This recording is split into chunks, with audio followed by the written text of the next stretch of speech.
ఇవాళ రెసిపీ తోటకూర పప్పు. ఇంట్లో ఉన్న చుక్కకూర కూడా కొంచెం దాంట్లో కలిపేస్తున్నాను.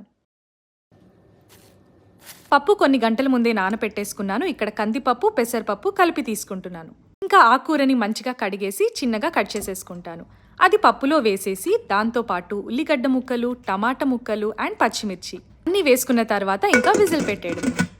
ఈలోపు పచ్చిపులుసు చేసుకుంటాను. ఉల్లిగడ్డ ముక్కల్ని సన్నగా తరిగి కొత్తిమీర, ఉప్పు, కొంచెం షుగర్ యాడ్ చేసేసుకుంటాను. అండ్ పచ్చిమిర్చిని ఘాట్లు పెట్టేసుకొని మంచిగా కాల్చేసుకోవాలి. అన్నీ వేసి ఒకసారి కలిపేసి చింతపండు నీళ్లు అండ్ నార్మల్ వాటర్ కూడా వేసేసుకోవాలి. లాస్ట్ లో పోనీ పెట్టేసుకొని 1 స్పూన్ నువ్వుల పొడి వేసేస్తే పచ్చిపులుసు రెడీ.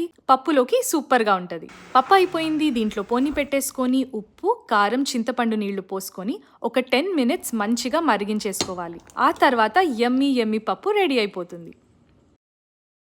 వేడివేడి అన్నంలో నెయ్యి ఆమ్లెట్ తో తింటే మాటలు లేవు, మాట్లాడుకోవటాలు లేవు.